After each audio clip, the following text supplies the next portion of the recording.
Pak, lihat bawa nggak? Di situ. Oke, makasih ya Pak ya. Hihihi, ada sobat Otan usil banget tuh teman. Misi sob, kamu lihat Wowo nggak ya? Bandel ya kamu ya, bawa masker. Ini, terima kasih. Terima kasih. Enggak Mas Aris, burung ini malah mau kasih masker buat si ibu kok. Sini. Oh, ini. Hah? Otan nggak salah dengar? Ini Wowo.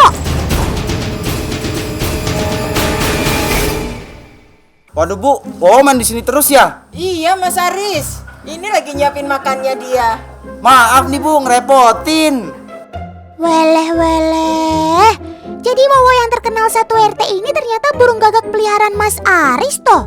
Wah, selain terkenal, sepertinya kamu sudah disayang sama warga sekitar ya Sob. Tapi coba kita tanya tetangga yang lain dulu yuk. Masih ada yang belum kenal Wowo nggak ya? Ayo pulang. Main dulu di sini. Ibu, makasih banyak ya. Iya Mas Aris. Yuk, Pak. Permisi Ibu. Ibu tahu Wowo nggak ya? Tahu? Itu burungnya Mas Haris. Burungnya Mas Haris. Dari kecil saya udah tahu, sekarang udah gede. Maksudnya dia kemana-mana dia bisa kembali gitu loh. Kembali, maksudnya walaupun dia pergi kemana-mana ya, dia kembali. Dia pintar tahu rumahnya di mana. Cakep. Terbukti sudah ketenaran Wowo bisa menyaingi Princess Syahrini.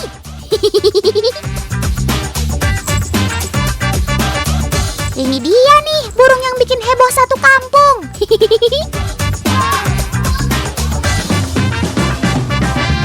Gagak jenis raven ini peliharaan Mas Aris sejak 1 tahun lalu teman. Saking nurutnya, Wowo nggak butuh sangkar untuk pulang ke rumah. Sejauh-jauhnya Wowo pergi main, ia akan pulang ke pohon dekat rumah pemiliknya. Akhirnya bukan cuma Mas Aris yang sayang Wowo, tapi tetangga di sini juga menerima kehadiran si burung gagak. Mulai dari memberi makan hingga memberi air untuk Wowo minum dan mandi.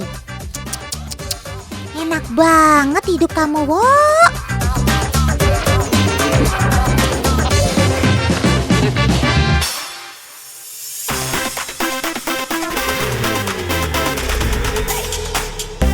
Oh iya teman, salah satu perbedaan paling jelas antara burung gagak jenis raven dan crow adalah tubuhnya.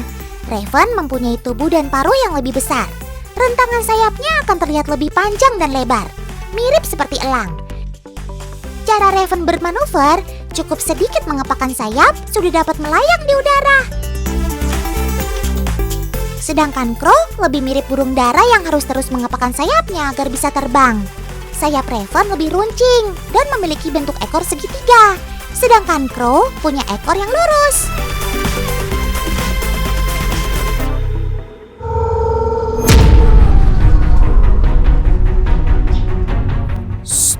Wowo boleh terkenal di wilayah ini.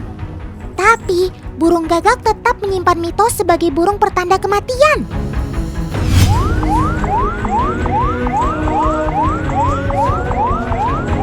Konon, jika si hitam datang, maka malapetaka dan kematian akan terjadi. Ih, zaman sekarang kok masih percaya mitos sih? Coba kita tanya tetangga sini lagi deh. Kira-kira pada takut nggak ya sama image burung gagak? Enggak, malah takut sama burung. Apalagi wow, udah ngerti, udah tahu burungnya siapa gitu. Wah, berarti ibu nggak percaya sama mitos negatif tentang burung gagak ya? Tapi nggak boleh dipercaya, itu kan dosa ya. Berarti kita mendahului Allah gitu. Setuju, Bu. Kasihan kan burung gagak jadi korban fitnah mitos-mitos yang nggak perlu dipercaya oleh manusia.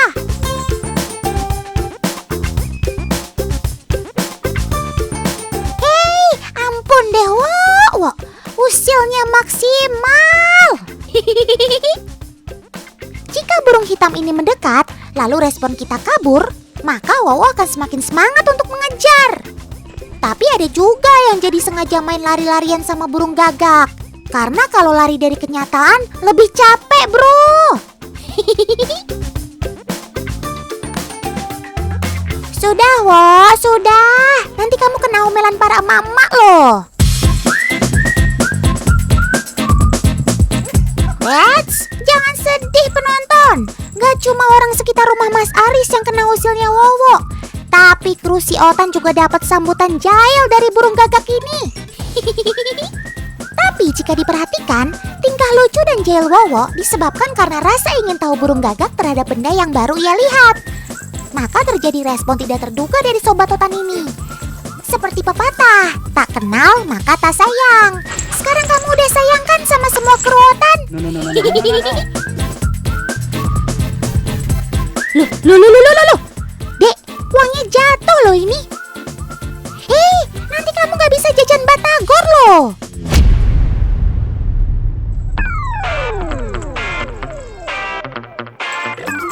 Nah kan, jadi diambil Wowo. Ya dan Wowo. Ya ini sih bisa Wowo pakai buat jajan jangkrik deh. Ayo, kembalikan uang anak kecil itu, Wo. Masa sama anak kecil kamu masih gak mau kalah juga? Tolong bantu ambil uang temanmu itu ya, Dek. Wih, hebat juga ya. Ada anak kecil yang gak takut sama Wowo. Tapi si Wowo masih bersikeras membawa uang itu. Sudah. Bagaimana kalau uangnya kita bagi 3 aja ya? Nah gitu dong. Akhirnya nyerah juga kamu, Wo. Oh, Siapa yang hobi makan? Angkat tangannya, ayo. good boy. Wah, sama dong dengan Wowo. Burung pengicau jenis raven ini lebih rakus dan menyukai banyak jenis makanan dibanding jenis crow. Mulai dari daging, biji-bijian, buah, sampai pelet seperti ini juga dilahap sama Wowo. Uniknya, Wowo dilatih untuk bisa menangkap makanan dari jarak jauh seperti ini. Mas Aris, jangan Wowo terus dong yang dikasih makan. Otan juga mau dong dibeliin soto ayam.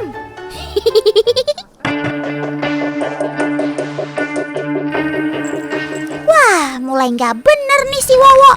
Tolong, ada copet kepepet. Hei, cepat kembalikan dompet itu ke pemiliknya, Sob. Atau Otan laporin ke Mas Aris nih. Ayo editor, kita bantu selidiki siapa pemilik dompet ini.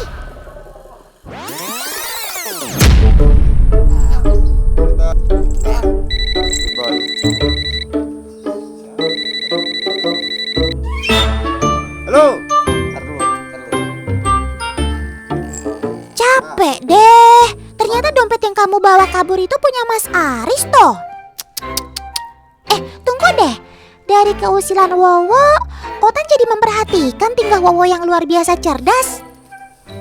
Ternyata Wowo pengamat yang baik loh teman. Ia memperhatikan bagaimana pemiliknya membuka resleting tas. Kemudian ia menirukan hal yang sama hasil dari pengamatan matanya. Luar biasa ya. Sebab gagak punya daya ingat yang sangat bagus. Selain menjadi pengamat, ia mampu mengenal hingga mengingat wajah manusia. Kecerdasan burung gagak hampir sama dengan anak berusia 7 tahun loh. Mantap betul. Ada-ada aja kamu, Wo. Itu cuma patung bebek kali. Masih aja mau kamu jahilin. Emang kalau ketemu sama hewan aslinya, yakin kamu berani patok-patokin? Nah loh, patungnya jadi hidup teman. Ayolah Wowo, patungnya berubah jadi soang beneran tuh. Otan jadi paham kenapa masih banyak orang yang takut dengan burung gagak. Sebab burung gagak salah satu burung pemberani. Ini dia contohnya. Bertemu dengan hewan yang lebih besar pun gak bikin nyali Wowo jadi kecil. Itulah sebabnya orang-orang lebih memilih kabur saat bertemu burung hitam ini.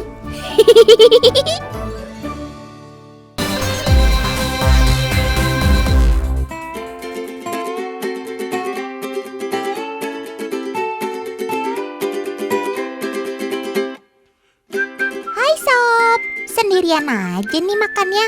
Gak ngajak-ngajak Otan. Tapi kok perasaan Otan gak enak nih. Sob, mendingan kamu cepet balik sana. Gak baik sendirian di tengah hutan. Tuh, bener aja kan? Sobat Otan yang lainnya datang. Ya ampun Sob, kamu dalam bahaya. Si ular makin mendekat.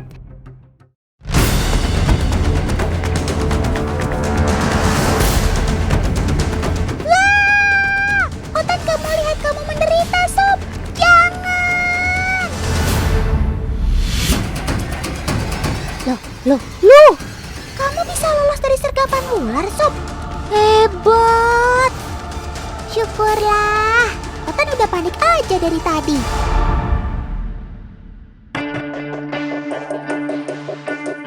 Tunggu deh, teman di rumah ada yang tahu ini ular jenis apa? Otan kasih tahu nih ya, ini sobat Otan yang baru, si Piton Hybrid. Hasil perkawinan antara Piton Raticulatus dan Piton Molurus. Yeay, selamat datang di bumi tercinta ya Sob. Dia dikenal juga dengan sebutan Bat Eater atau pemakan kelelawar.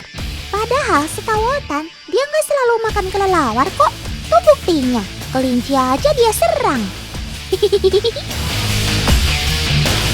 Sobat baru Otan ini belum bisa kalian temukan di alam liar. Karena dia lahir dari hasil penggiakan yang dilakukan oleh manusia. Tenang aja Sob, nanti Otan ajak kamu keliling hutan ya. Biar kenal juga dengan sobat Otan yang lainnya. Otan jadi penasaran sama kamu Sob. Orang tua kamu kan udah lebih dulu terkenal karena karakter, motif, dan ukurannya yang khas. Coba, kamu tunjukkan kemampuan terbaik ke teman-teman Otan. Biar gak kalah terkenal sama bapak dan ibu kamu. Nah, sekarang tebak. Siapa tuh yang lagi asik main bareng Kak Dinda? Bener banget teman. Ini Piton Raticulatus atau biasa disebut sanca kembang. Bapaknya si Piton Hybrid yang tadi Otan kenalin. Kita lihat kemampuan bapaknya Piton Hybrid melilit di pohon yuk. Ayo Kak Dinda, bantu Otan ya. Lihat kan teman, jangan pernah ragukan kemampuan si Raticulatus ini melilit pohon yang berdiri tegak ya. Dia bisa bertahan, bahkan bisa manjat. Raticulatus memang terkenal dengan lilitannya yang kuat, bukan main. Tuh, saking nyamannya malah manjat kan dia. OMG. Jadi kamu mau nyanyiin Otan nih Sob? Lincah banget manjat pohonnya. Oke deh, Otan akui kemampuan kamu memanjat memang kermaks. Keren maksimal. Kemampuan bapaknya udah, sekarang kita uji kemampuan ibunya yuk. Si Piton Molurus albino atau biasa disebut juga sanca bodoh. Kak Dinda, bantu Otan lagi dong. Hati-hati ya Kak, sobat Otan yang satu ini agak sedikit manja. Karakternya lebih kalem dibanding si sanca kembang. Maunya gelendotan terus. Loh. Malah kayak main perosotan kamu Sob. Ternyata kemampuan lilitan Molurus nggak sekuat si Raticulatus. Jangankan memanjat pohon, untuk bertahan saja dia tidak mampu. Saatnya giliran kamu Sob. Kira-kira kemampuan memanjatnya bakal ikut siapa ya? Bapaknya si Raticulatus atau ibunya si Molurus? Otan jadi penasaran. Maklum, kamu kan pendatang baru Sob di dunia pereptilan. Yuk Kak Dinda, bantu Otan sekali lagi boleh ya? Yeay, ternyata kamu mampu melilit dengan erat di batang pohon ini Sob. Cakep. Bakat memanjat pohon kamu turun dari si bapak ternyata. Bukan main. Wah. Nambah satu lagi nih saingan Otan. Gimana teman di rumah? Udah bisa bedain ya antara ketiganya? Awas, jangan sampai salah sebut ya kalau nanti ketemu di lain waktu. Mereka memang serupa, tapi tak sama.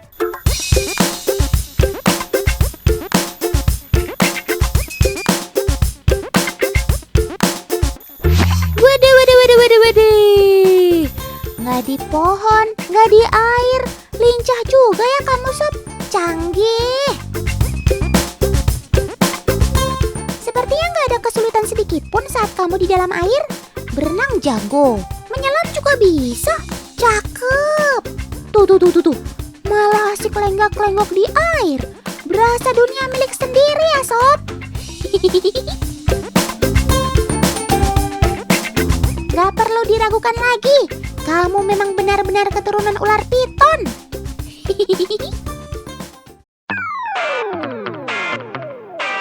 Selain motif dan karakter, cara lain membedakan piton Raticulatus dan Molurus adalah... Yap, benar banget. Cara mereka berjalan. Walau sama-sama tidak memiliki kaki, tapi pola jalan mereka nggak semuanya sama, teman. Yuk perhatikan satu persatu. Cara berjalan Raticulatus sama dengan kebanyakan ular pada umumnya. Berjalan seperti huruf S. Banyak meliak-liuk ke kiri dan ke kanan. Gerakan seperti ini biasa disebut juga serpentin. Mereka berjalan mengandalkan otot perut dengan cara meliuk-liuk. Lain retik, lain juga bagi si Molu. Cara berjalannya cenderung lurus. Perhatikan deh, lempeng aja gitu. Kayak nggak ada beban kehidupan. Pola jalan seperti ini disebut juga rektilinear. Ular berjalan lurus dengan mengandalkan otot perutnya yang fleksibel. Udah jelas berbeda ya cara jalannya antara si retik dan si Molu.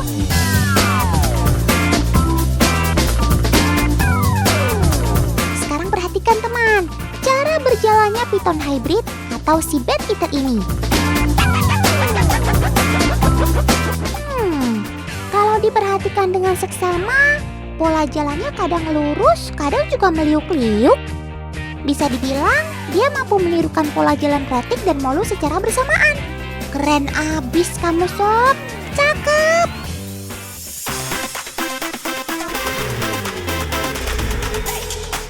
Hal penting lain yang ada pada ular piton yaitu sensor yang digunakan untuk mendeteksi lingkungan sekitarnya. Maklum saja teman, penglihatannya kurang baik. Ternyata jumlah sensor pada ular piton gak semuanya sama loh. Termasuk bagi mereka nih, si retik dan si Molu. Coba hitung perbedaan jumlahnya. Tahu gak letaknya ada di mana? Ini loh, ada di antara hidung dan mulut. Raticulatus punya sensor sebanyak 10 lubang.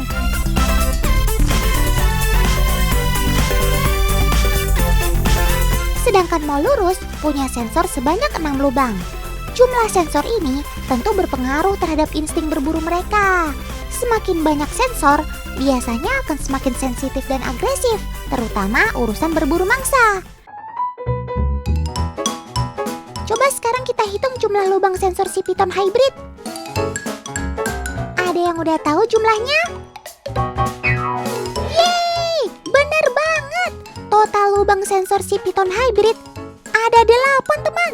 Lubang sensornya ada di antara bapak dan ibunya. Om editor, coba balikin ke video di awal tayangan tadi deh. Saat si hybrid nyerang kelinci itu loh.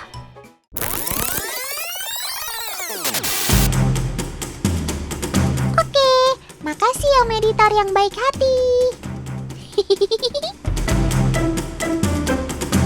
Kalau Otana mati, respon dan keganasan kamu saat berburu tidak seganas bapaknya alias si retik. Mungkin ini salah satu kelemahan si ular piton hybrid. Secara agresivitas masih di bawah Raticulatus.